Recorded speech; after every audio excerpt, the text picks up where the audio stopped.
Sinha. Thank you, and over to you, sir. Thank you, Bharti. Good evening, everyone. On behalf of Axis Capital, I welcome all the participants to the conference call. Today, we have with us Mr. Sanjay Nayak, CEO and Managing Director of the company, Mr. Arnab Roy, CEO and Whole-Time Director of the company, Mr. Venkatesh Gadiyar, CFO, and Dr. Kumar N. Sivarajan, CTO of the company. We will start with the overview of the company's performance for Q4 FY21, and then we will switch over to Q&A. Thank you, and over to you, sir. Thank you, Santosh. Good evening, everybody. This is Sanjay Nayak, along with my colleagues here in Bangalore. First of all, I hope everybody is safe, and we know that things around have again deteriorated a little bit, but I'm hoping that everybody is doing fine. So we had uploaded the presentation on the website and also, made all the press release, etc. So I'm going to be using the presentation that we had put up on the website. So I'm slide number 1, which is the Q4 key updates. So on the financial side, our net revenues for the quarter was 201.6 crores, and for the whole year it was 514.8 crores, which on a whole year basis meant a year-on-year growth for 35.6%. On Q4, profit before tax was 18.5 crores, and for the whole year, our PBT was 22.5 crores, and of course, last year was a loss, so this year we turned the corner around and delivered profitability. In terms of operating cash flow for Q4 was 47 crores, and cash and cash equivalents increased by 29 crores to 364 crores. So every quarter we've been able to improve on our cash position. On the booking side, which is orders that we received during the year, we saw a year-on-year growth of 54%, and at the end of the year, our order book, which is purchase orders in our hand, is 679 crores.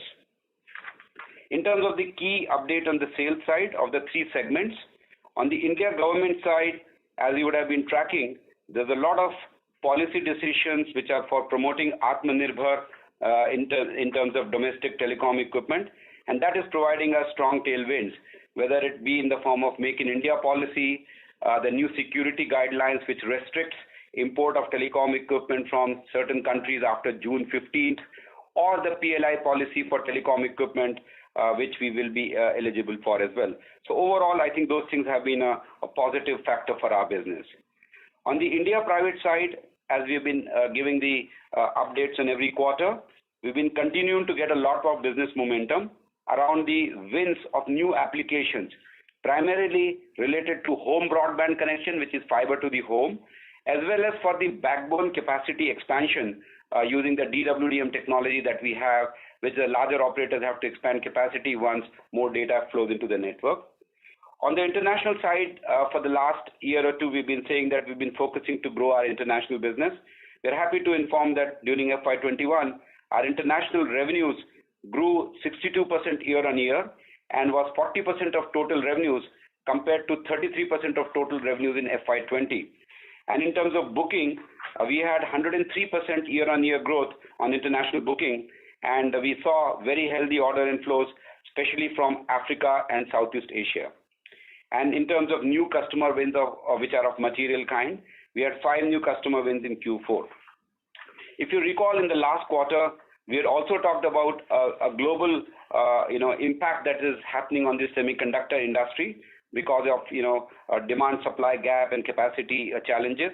So we do continue to see a global shortage of semiconductor component which is continuing. And actually, from the last quarter to now, the lead times for certain components have gone beyond 50 weeks and continues to be a challenge. So we will need to carefully manage our inventory and make sure that we place component orders in advance to secure our supplies.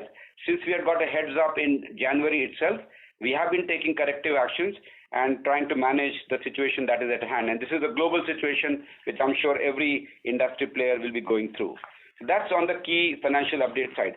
I would now hand it over to Venkatesh to walk us through the next few financial slides, after which I'll come back again and give a little bit more color on the sales and the complexity of the business.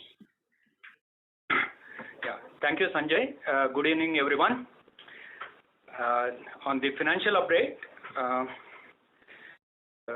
I would read the Q4 FY21 if I believe most of the people are not in front of the system.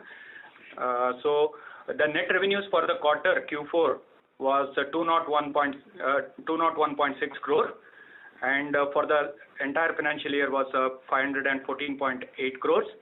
EBIT was 15.5 crores, and for the year 1.4 crores, and the PBT for the quarter was 18.5 crores, and for the full year 22.5 crores. PAT was for the quarter Q4, PAT was 33.6 crore, and for the full year was 37.5 crores.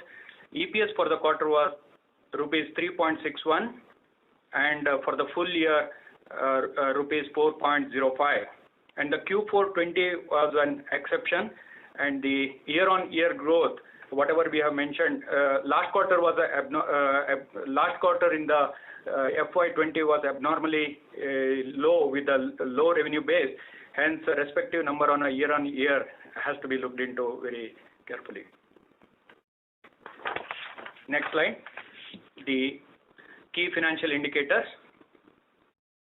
We have in Q4 we have generated the cash flow of 47 crores compared to 55 crores in Q3. Net worth has improved from 1,094 crores to 1,134 crores. Inventory has decreased by 15 crores to 214 crores. We have been able to decrease the inventory level since from the beginning of the year on a quarterly basis.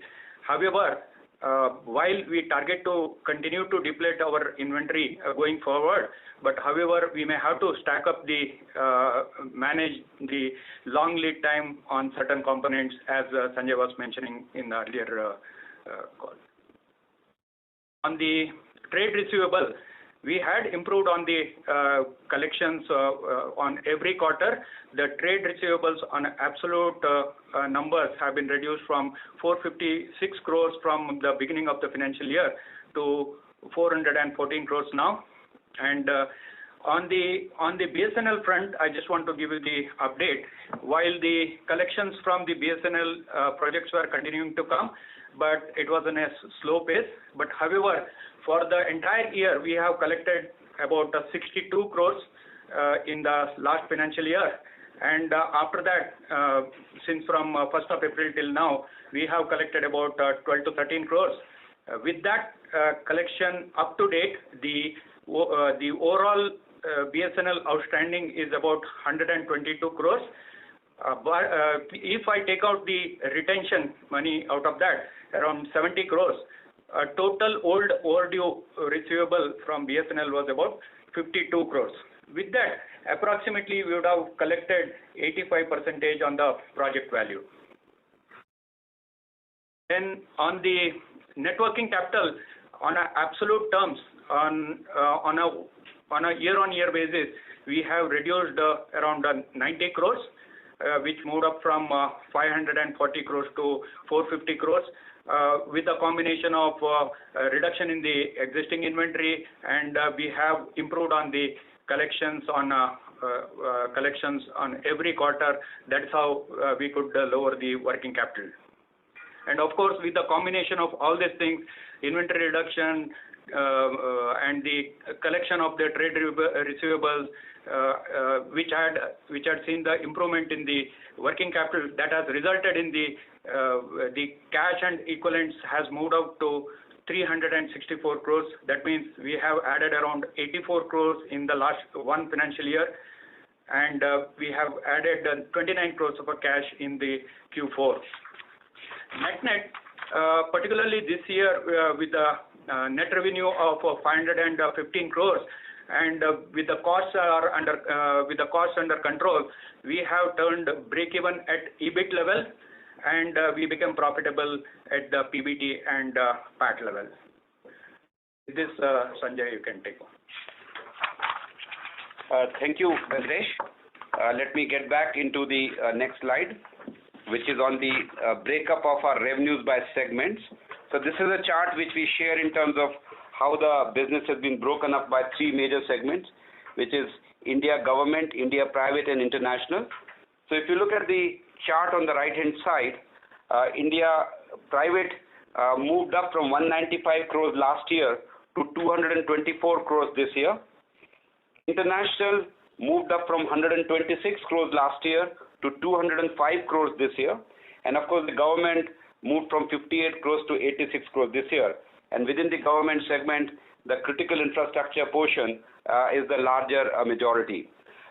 If you see from an overall angle, international, as I said, has been growing both in terms of the revenue cycle as well as on the booking that we talked earlier.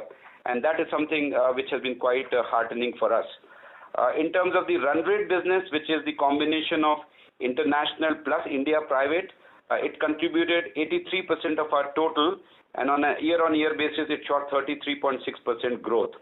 One other thing I would like to mention that between Q3 and Q4, we actually had 2 consecutive quarters where incoming order flows or new order flows was more than 200 crores each, which is a good sign because our business seems to be picking up steam as well. And of course, as you saw in Q4, we also did revenues of more than 200 crores. Coming to the next slide, which is the sales update, I would give a little bit more deeper color on all the 4 segments, which is India and the 3 major international segments, in terms of what happened last year and what is the outlook that we see in the current financial year. So India business last year grew 22% year on year, and as I mentioned earlier, we see positive tailwinds from all the various government policies. Some of them, the PLI policy, for example, will come into force this year. We are still awaiting the final guidelines. And if the guidelines do turn out in the way we are expecting them to be, this should be a good way for us to take advantage of that policy and get additional margins into the system for us. The other thing which is important is the need for trusted telecom equipment. So there's been a significant regulation where all private, public or ISPs or any kind of a telecom operator can only buy equipment which is classified as a trusted source. And this would be effect from 15th of June. What this means is that unlike many countries who have blacklisted telecom equipment from certain countries, India has taken an approach that they're going to whitelist specific equipment from specific countries. And hence, it is actually a more stringent measure that the government of India has taken. And what that means is there is a need for a lot of operators to diversify their supply chain, and that is something that can benefit us as well. India private, as I mentioned, the broadband and FTTX demand is a key growth driver. So we've been selected by 2 major tier 1 operators for that application. In the FY21, the results that we announced, we haven't seen much revenues contributing from these segments from these operators, but because it does take a lot of time for our equipment to get installed, commissioned, tested in their management and other systems. So we do expect that a little bit of growth from that segment should come in the current financial year going forward. For WDM and OTN, which is the capacity expansion for metros and other applications, again, we have been selected by 2 telcos again, where we will now become a part of their backbone expansion projects.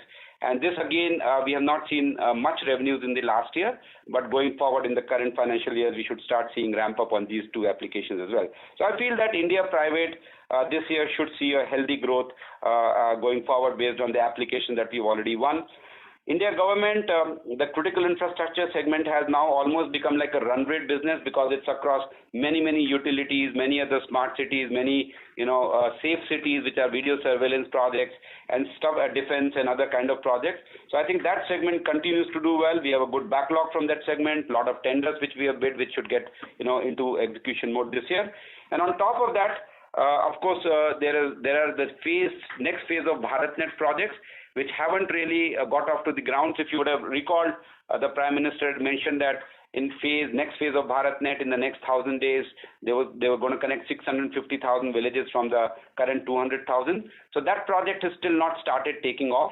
And as and when it starts happening, we should get some business out of it. And similarly, BSNL is planning to build a 4G network. So there'll be a wireless element to it, which is the 4G base stations. And of course, there'll be optical backhaul. And those are all segments which we are closely watching and seeing how that goes. So overall, I would say India government business, the funnel looks good. However, the conversion of that depends on when government spends, how much they spend, etc., etc. So we will kind of keep a moderate view on that.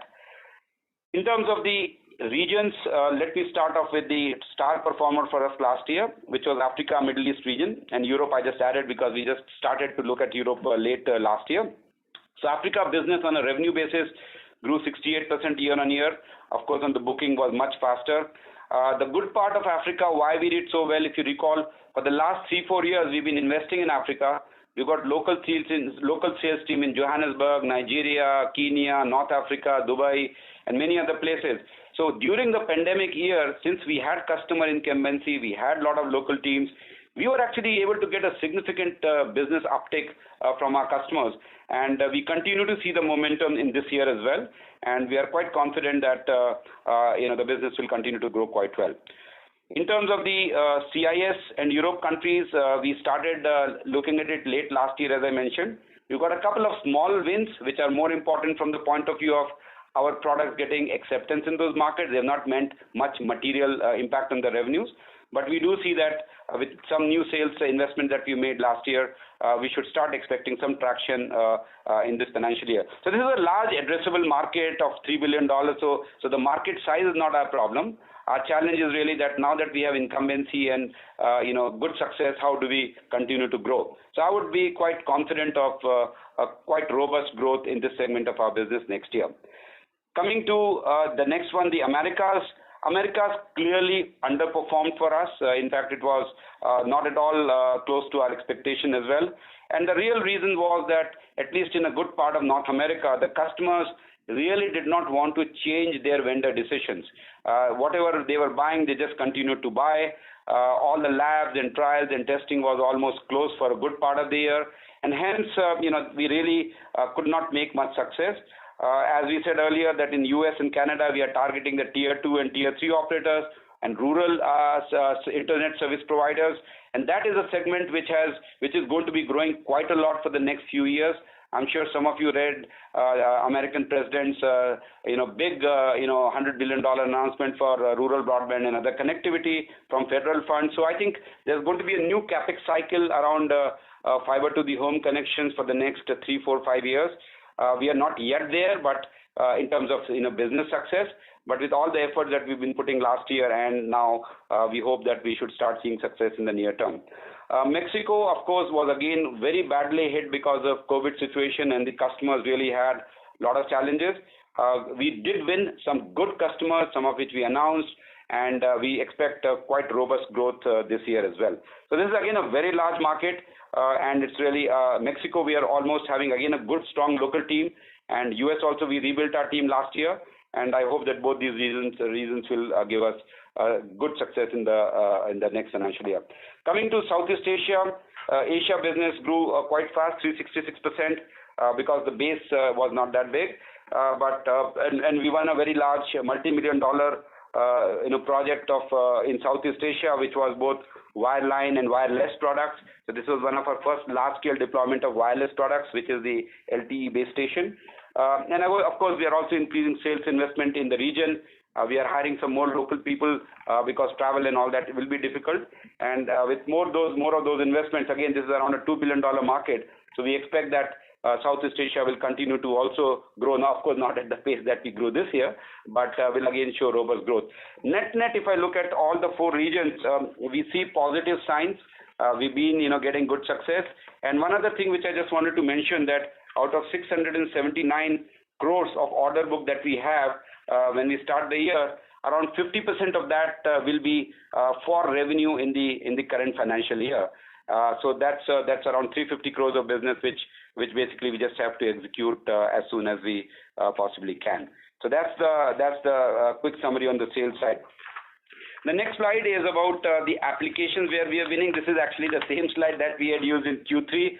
So I'm not going to go much into it, but just to summarize, places where we are competitive and we are as good as anybody in the world is home and office broadband, which is fiber to the home connections.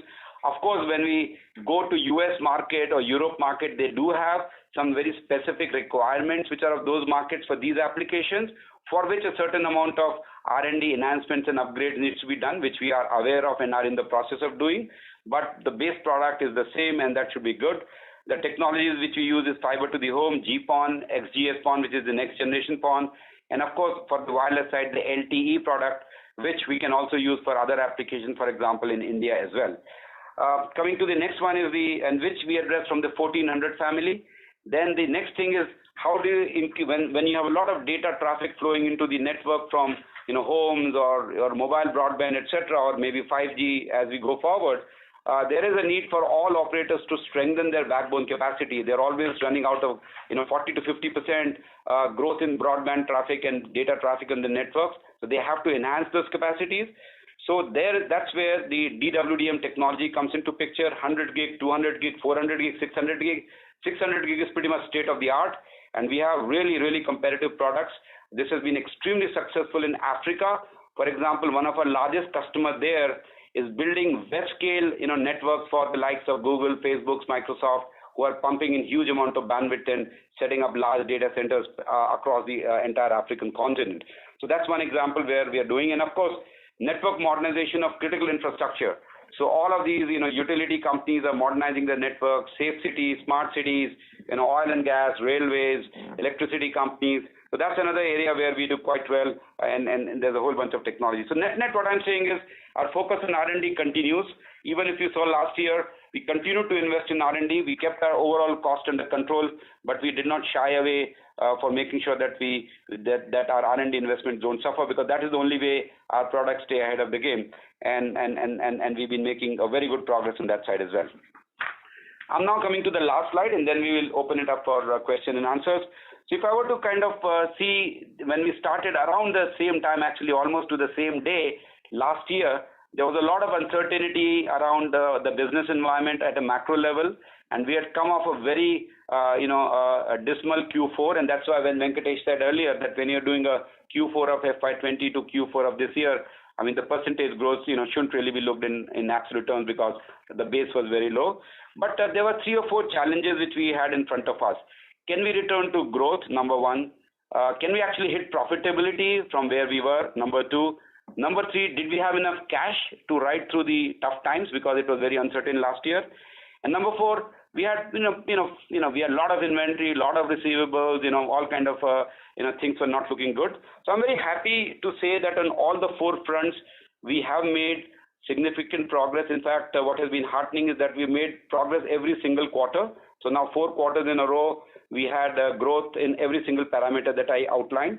So if you see from an overall year perspective, the revenues were growing very well at 36%, bookings at 54%. We returned to profitability with PAT of 38 crores. So overall, I think the health of the business in that sense is back. The business momentum is very strong, which is evident from the fact that our order book, is continuing to increase, and it's gone to 679 crores, which is the highest that we've had. Our focus on international, especially in a tough year where travel was, almost non-existent. So, but because of the local sales team investments, the incumbencies we had in the regions that we were doing well, we were able to amplify that, and we could deliver very strong international growth both in revenues and booking.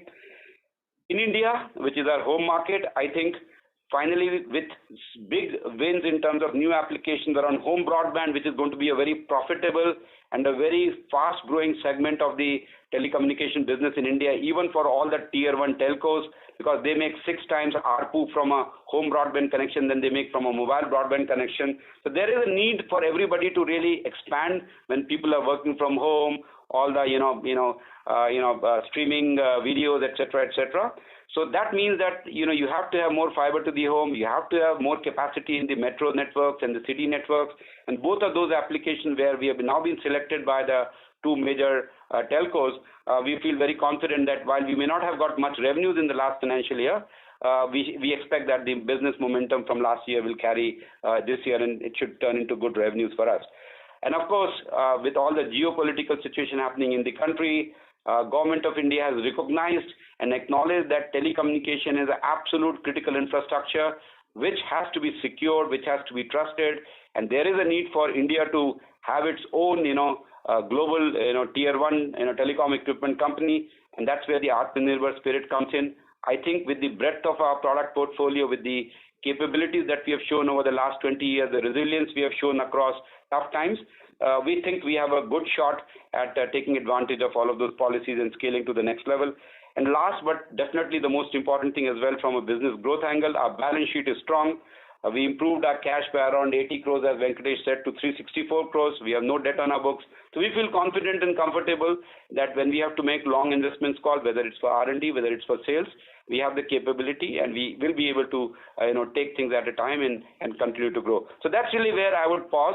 And but of course, the last point also, which I want to reiterate again, that while all of this seems nice, I think the global semiconductor industry shortage is an issue that every company in the world is tackling and grappling with, and we are trying our best. We had taken early calls in December. In fact, when we understood about this thing in January and we spoke to some of the largest customers in India, they were surprised, saying, hey, why are you guys only coming and telling us this stuff? Nobody else has told.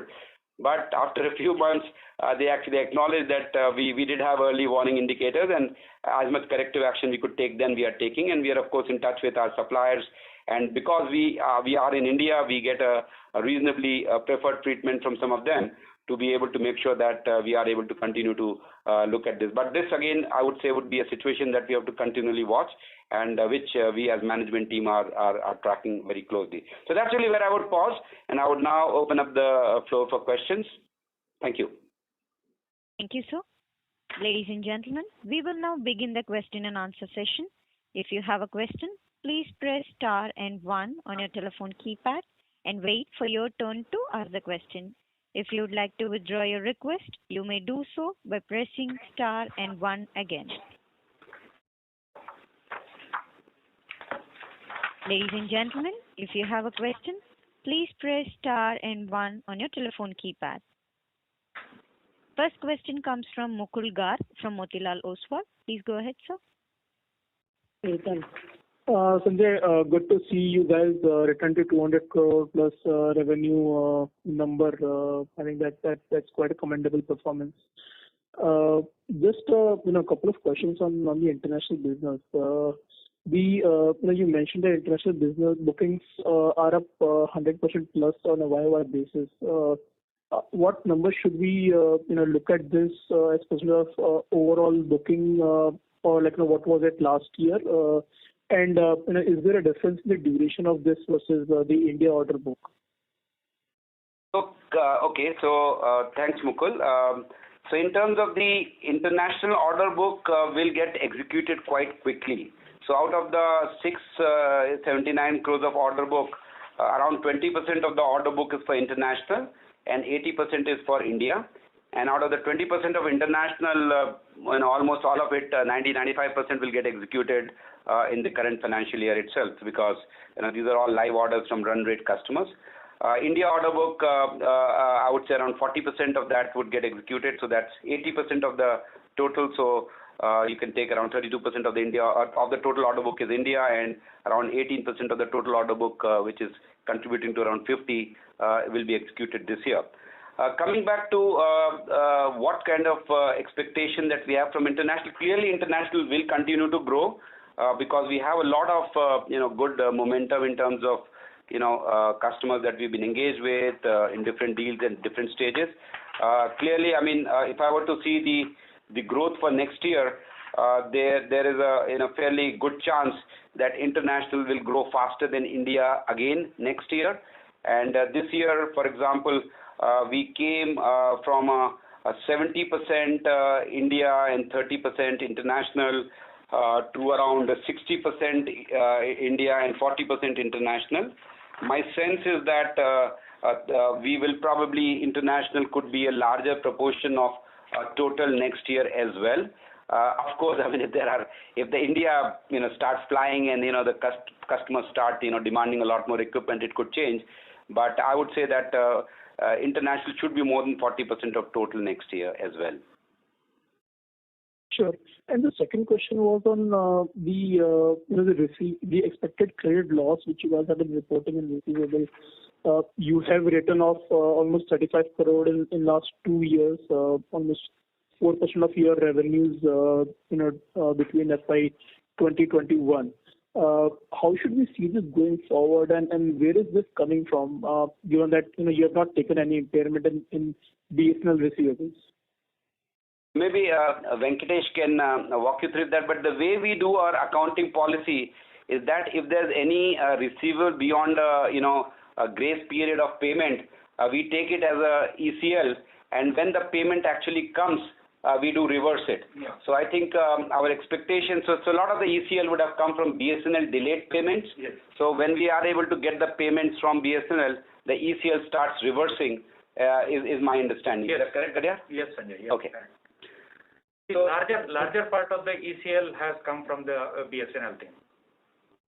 Okay, so this is like dominated by BSNL. Yes. Yes. In fact, net of BSNL, the DSOs, receivables on an absolute basis, everything basis has dramatically come down this year. Understood. If I may, I'll just ask one last question on the composition of inventory. Is there any change, in inventory in Q4 versus Q3? Given the revenue growth in Q4, coupled with the shortage in semiconductor, I'm just trying to understand whether you're carrying more semi-component inventory on your books, or is this similar in the nature? No, I think it is. We are starting to stock up on components, as Venkatesh mentioned, because what happens is if we leave the component buying to our EMS companies, they will place only when they get everything else finished. But right now the question is for securing the inventory for the next 6 months, 9 months, 12 months, right? So we did take calls on securing component inventory. So there will be some component inventory increase for sure between Q3 to Q4. But the way it will happen is we will consign it or sell it to our EMS company as and when he needs it for the other purposes. And related to that also is that which I think Venkatesh may not have pointed out, but we also have a little bit more higher levels of inventory in Q4 than it would have otherwise been, because our objective is first to secure the components rather than worrying about reducing inventory by much more larger things. So I would say this thing we will continue to track. So inventory will continue to get used. It's actually today having the inventory is an asset. There are many customers around the world. If I can say I'll ship you material tomorrow, they may cancel the order from their existing supplier. In that sense, this is how we are managing the inventory at this stage. Understood. Thanks for answering my questions. I'll get back into the queue. Thank you. Thank you, sir. Next question comes from Sanket Bihani from KDA Securities. Please go ahead.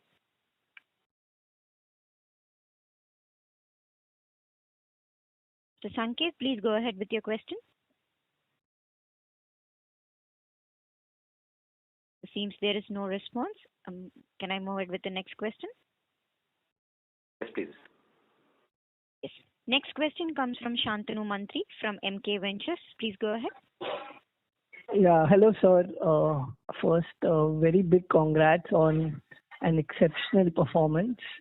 I am sure this has surprised everyone, including us. Sir, I just want to quickly, get a sense of broad numbers. So if I'm seeing your quarter 4 revenue split, so international has been, it's almost doubled compared to last quarter. It's around 82 crores. And then India private is around 66 crores, and from India government around 44. So I just wanted a broad sense that you've been talking how the international prospects look next year, and you've been talking about growth for most regions, and there might be an addition from Canada and CIS Europe that might add in. So can we, is it safe to assume that this 82 crore run rate of quarter 4, this now becomes a base for our international operations? So first of all, thank you for your kind words. Specifically, yes, I think your split of revenues ballpark is correct in terms of what we did in Q4. So I would say, first of all, historically, Q4 is always the largest quarter. So if you see between our, every last 3-4 financial years, except for last year, of course, which Q4 had actually tanked. I would say that, I mean, since we do not give a forecast or a guidance in terms of the numbers, I can say that the international momentum is quite good. As I mentioned as the answer to the question to Mukul, that if 20% of our current order book is international, and almost all of that order book will be executed in the next couple of quarters. I think we will see that the traction that we are achieving in international is something that we would like to sustain. Whether we're able to sustain or not is of course a function of how the business pans out. India private, again, I would say, is something that is building up. Some of the, as I mentioned in my commentary, that Q4, by the way, historically in India was always very big. So I would not read that just because we had a 200 plus crore Q4. I mean, that's the baseline and everything goes up from here. It's just that there's a seasonality in our revenues. So I would say India private, we see very good traction because of the application that we have won. And once our customers start deploying our products, which just took a little bit more time, especially because of the COVID situation, their labs were closed, their teams were not working in full capacity, etc. We feel that that's a traction that can continue. India government, as I mentioned in my commentary, is always the most hard to predict. So the only thing we can predict is the orders that we have in hand, which we have won, which is just got to be executed. The new tenders, new supplies, I mean, some baseline amount of course keeps happening without any issues, especially in the critical infra. But the India government part is really out of our control. If the government decides, for example, this year that they're going to spend more money on COVID-related stuff or whatever else they want to do, and the telecom projects suffer, it of course will impact our business. But we have a decent amount of backlog from the India government segment to feel that at least it can, it'll not be great, but at least it can be, modest growth from where we are. But clearly international would continue to grow the fastest, followed by India private and followed by India government, which at this stage is mostly because we don't know how the government spending will be in the coming financial year. Sure. So one last question. What really excites us is that India private, what numbers you are doing, you are saying that in FY21, this was primarily nothing major came from the home broadband, the FTTX, right? That the two, where we are selected from the two telecom players. So that in itself is a huge opportunity where, we are reading that more than 10,000-15,000 crore opportunity in the coming years. So that has yet to play out. So I remember talking to you in December last year, and you said in a couple of months more clarity will come. So just want a broad view that when does this opportunity starts playing out? What can we expect in FY22 in terms of how you are talking to them, and how soon are they looking to start executing it on the ground? And same with the metro expansion, the DWDM OTN. So for both of these two lines, because the opportunity is huge. So I just wanted your thoughts on this. Yeah, no, that's a good point. So where we are exactly is that, as I said, in this quarter, the current quarter that we are in, we believe that they are at the tail end of the testing and integration, because since our equipment gets into a customer facing situation, they have to integrate in their billing, management, operations, all kind of systems, right? And that has taken more time for both of them, because one of them, the OSS, is run by a competitor company who was not most motivated to integrate our stuff quickly. But almost all that is over. So I would say this quarter would be the quarter when all of those systems would be put in place. So next quarter onwards, we should start seeing order inflows for these two applications. And then, and so that is one part. The second part is their own ability to roll out, because not just for us, even for themselves, if you look at their numbers, both the operators that we are all talking about, the number of home broadband connections that they would like to give versus the number of home broadband connections they've actually been able to give is very significantly low. So if they are not able to solve the last mile problem as fast as they would like to, clearly the rollout would get spaced out. Not that it is not going to happen, it will just get spaced out. So the pace of rollout is something that they control. What we controlled was, to some extent, is how quickly we can get integrated in their system so that we become a part of their ordering flow. And then it becomes a pure market share for us, that if there are 2 suppliers or 3 suppliers, how much market share do they distribute between their current incumbent and us. So I think that I would say Q2 onwards will start playing out, because Q1 looks like will be the tail end of all of this integration, etc. So we can expect, say, from second half of this financial year. That's a fair point. That Q1 will be always Q2. The order comes, second half is when the action starts happening. Yes. All right, sir. That's it from my side. Thank you so much. Thank you. Thank you, sir. Ladies and gentlemen, if you have a question, please press star and 1 on your telephone keypad, and we request participants to restrict with 2 questions in the initial round. So next question comes from Ashwini Agarwal from Ashmore Investment Management India. Please go ahead. Good evening, Sanjay. Congratulations. Very interesting and positive numbers and great commentary. A couple of questions. So as your international increases, I mean, let's say it goes from 40% to 50%, and as your private sector kicks in later this year, would it be natural for us to expect the seasonality to go down significantly? I mean, historically, fourth quarter has been a significant portion of your annual revenues, but let's say 1.5 years out, shouldn't your 4 quarters start to look reasonably similar or, more even? Would that be a fair expectation? No, absolutely, you're right. In fact, that is a very fair expectation, and our endeavor is even starting from FY22, because of the healthy backlog that we have and the need for a lot more run rate customers to execute.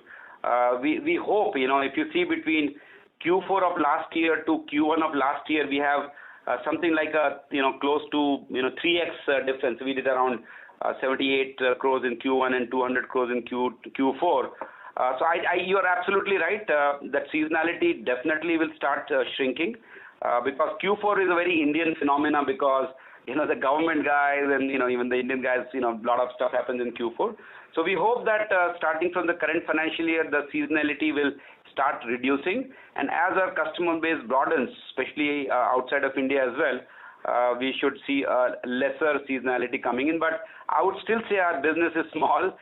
We are vulnerable to big ups and downs from a few customers. So we still have a little bit of way to go to be fully, what should I say, insensitive to this stuff. But currently, the directional wise, I'm pretty sure that seasonality will start coming down.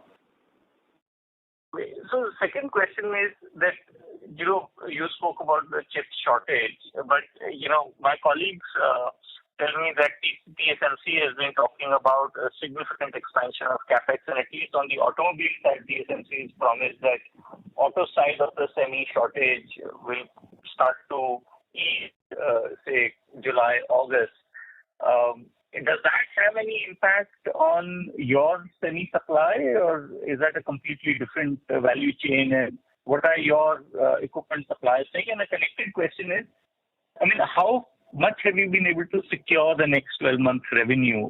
Is there a potential where you might lose revenues because of shortages of components? So let me answer the second one first. Definitely there's a potential that shortage of components may cause some revenue blip for us. The reason being that the things are changing by the day, in the sense that some days we get a new surprise that, oh, by the way, this chip supply has also increased from 16 weeks to 26 weeks, and so on and so forth. So, and then coming back to the first part, by the way, the common point is TSMC. Actually, TSMC does auto chips, TSMC does communication chips, TSMC does all kind of chips, right? TSMC has limited capacity. So I'm sure you guys have followed the semicon industry, but the combination of shifting of the geometry from older technology to a newer technology, the China guys basically sucked up a lot of chips, at least in our industry. Huawei and ZTE, since they were, US had put all kind of sanctions, they basically overdrew the chips, So as a result, the communication industry has a significant shortage. There are a couple of suppliers which are key to everybody, and they are not seeing any improvement in terms of decongestion in July, August time period for sure. So I think this communication industry, as a sector, is having an overall challenge. For example, home broadband connection, it's an allocation going on. Whosoever is going to be able to secure those ONT devices will give services, because in 3 months, 6 months time, there will be no ONTs left in the market or chips left to make those ONTs if you haven't secured it already. So I think communication industry has more challenges. Auto might get decongested in July, August. From everything we are hearing from our suppliers, it could go on for another 12 months. And then as much as we are doing right now, just to give a sense, and Mukul had asked this question earlier, we are securing chip supplies. Some of it comes in our inventory. Some of it goes in the form of advanced purchase orders that we place with our suppliers. We are, by the way, placing orders for next 9-12 months today. So because if we don't do that, there is no chance. The only positive side for us in this thing is that because all the suppliers, the global suppliers, they understand that a lot of their chips have gone to China, and a lot of what the Chinese companies have may not be able to come into many markets. It may not come to India, it may not go to US. So it is in their interest to develop suppliers like us from India and support them in a different way than they would do to their other suppliers, so that at least they are creating OEMs which are going to be global for a few years. Otherwise, they sold a lot of chips in 1 year, but then what happens next year? So those are all those things which are interplaying. But I must tell you that that's something which we definitely are seized with as a problem, and we as a management team are doing everything that we can to secure as much as we can, as far as we can for the year. Connected question is that is there a price implication or margin implication of arising from the shortage? Absolutely. In fact, so there are two things which are interplaying for us. If you see our Q4 numbers, our gross margins went up, and that was very simple because our international percentage went up, right? I mean, if you see from a Q4 angle. But so our comfort comes that if our international business keeps growing, we have more margin cushion. But on the other side, one of the ways to secure some of these components is by paying expedite fees, And at least a few suppliers, I won't name them unfortunately, have started demanding, okay, if you want this, there's X percentage expedite fees. So now, how much of that expedite fees can we pass to our customers? How much we have to absorb? I would say, currently, because the customers haven't started feeling the full brunt yet, they are reluctant to pass on any of the increases to us. But what we have done is stopped giving them any discounts which we normally give year on year. But my guess is another 3 or 4 months from now, when the supplies even dry up further, they may have no choice but to we may have no choice but to pass some of the pain to them as well. But that's something we have to see as we go along. But definitely there is a potential for some margin pressure, because if you have to secure, you may have to pay expedite, you may have to rush equipment, you may have to pay more freight. All of those things are going to be definitely in place during the 12 months. If you listen to the commentary of any communication, chip supplier or equipment company, they're all going through the same situation like us. Thank you, Sanjay. All the best. Look forward to keeping in touch. Thank you. Thank you, sir. Next question comes from Chetan Gupta from Samina Capital. Please go ahead. Hi, Sanjay. Hi, Chetan.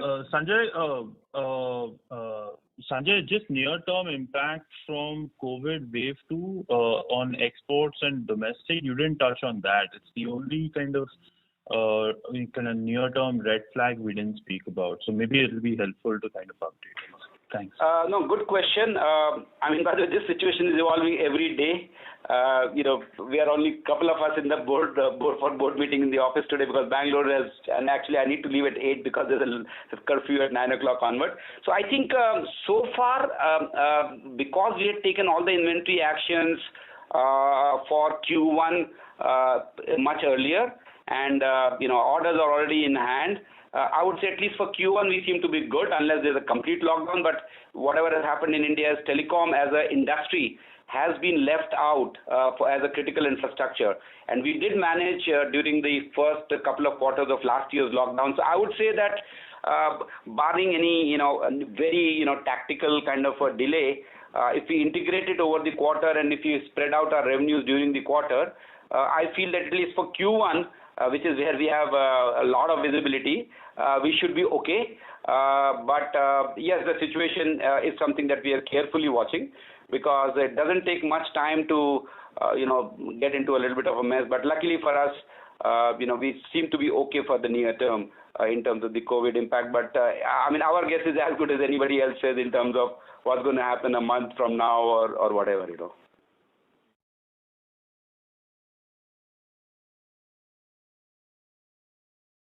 Okay. Chetan sir, hello. Yeah, please. No, I'm done. Thank you. Thank you, sir. Thank you, sir. Next question comes from Tejas Sheth from Nippon India. Please go ahead. Yeah, good evening, Sanjay. Hi, Tejas. Great set of numbers. I just have two questions, both on the international front. We have added 20 new clients in financial year 21. If you can give some color of, is there any of this client which can lead to a good scalability in next 2-3 years, maybe $20-30 million kind of annual run rate they can do with us, maybe 3 years down the line? Any of those clients, if you can throw some color. Yeah, I think there are a couple of those which can do that. In fact, the good news is, for example, in Q4, one of the clients that we signed up, a new client, we just got the initial PO from them, a very small one. But if that works out, that partnership alone can be quite a large partnership, maybe at least in the second half of this year and going forward for multiple years. So I think there are definitely customer contracts on the international side which are not just tactical one-off kind of things. We think that a lot of these things will be, hopefully continual increases in there.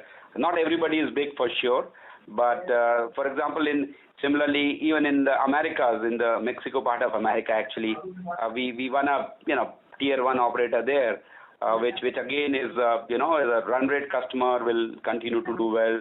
Asia, same situation. So I think there's definitely among the international customers we have won, there are a few which have a large potential over multiple years, and we just have to make sure that we continue to service them well. And by the way, one of our African customers last year did phenomenally well. I mean, this is the existing customer for a few years, but they absolutely did fantastic for us, and we have been growing with them. Even this year, their forecast and funnel looks very exciting. So I think even the Southeast Asian customer that we got a repeat order for wireless, again has been an existing customer. So the story for us international was wherever we had incumbency and a track record, we did well.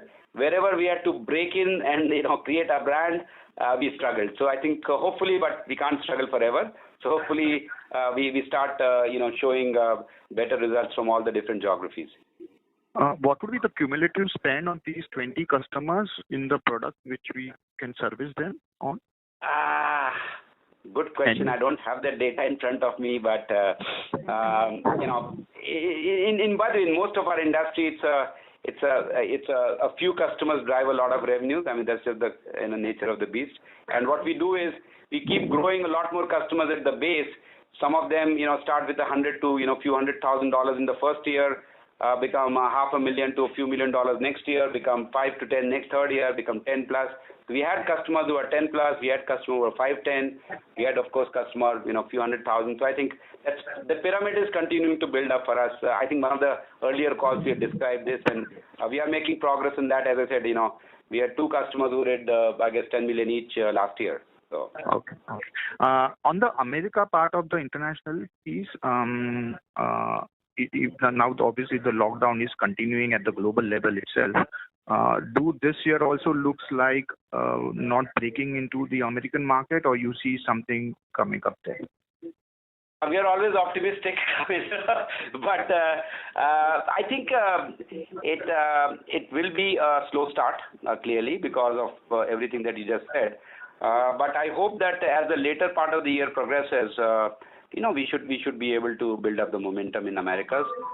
It definitely may not be to the size of Africa, which has already reached a very large number. It will take some time to get to that place because we have been investing in Africa and Asia for a while. So America will take some time, but at least I would like to believe that this is the year when America can start, delivering decent numbers as well. So, but of course we'll have to see how the year progresses. Just last on this Making India push by the government, even the private telcos in India are enticed to source internally. Are there norms set for them as well by the government, or it's something which is very open-ended? Okay. First of all, very good question, because directly they are not mandated to buy under the Preference to Make in India scheme. Like every government department, center, state, municipal, whatever, they have to buy under the PMA, the Preference to Make in India scheme, right? So private is not under that scheme. Having said that, private is under another law, which is again motivating them to look at alternating their supply chain, which is that from June 15th onward, and you would have been reading about a trusted source, they can only buy equipment from trusted sources, which basically means equipment from a certain country will not be allowed to be bought by them beyond June 15th.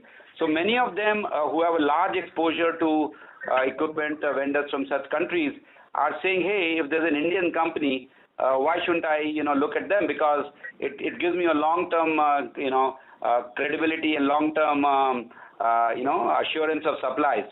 So I think we are seeing that benefit come to us, in addition to, of course, products being competitive by themselves, which I think should start showing up in a positive way. But that's more like the indirect effect, if I were to put it, But they are definitely looking to see, hey, why not from Indian sources, right? Okay. And Bharti Airtel tied up with Dixon for one of the telecom equipment on the PLI scheme, and that kind of assured them the business from Bharti.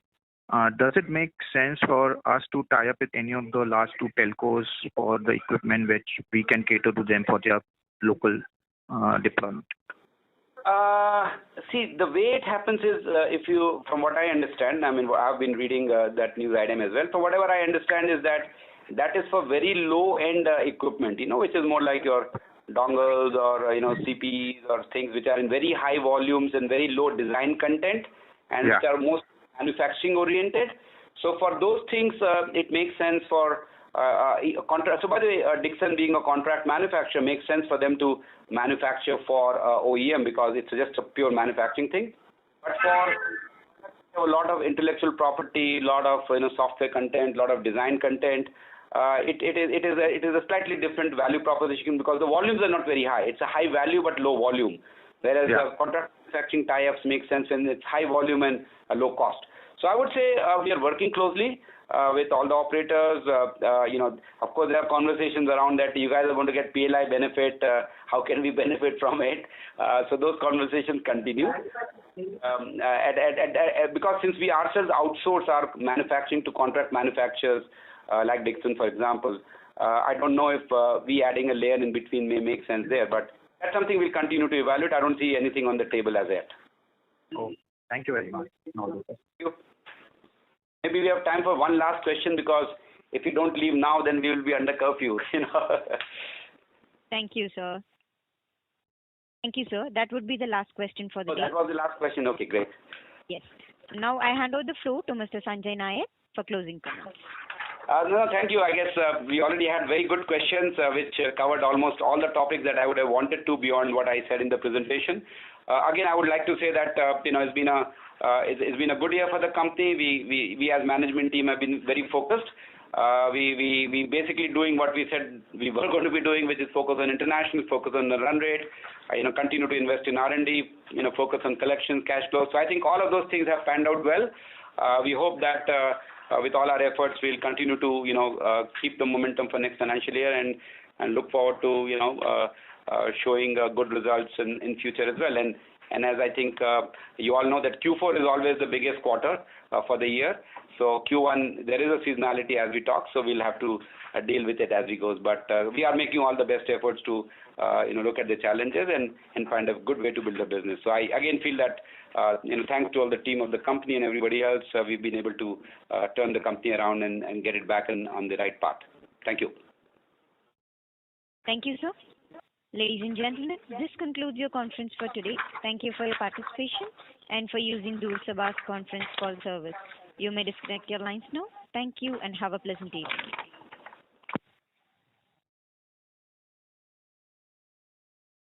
Your conference is no longer being recorded.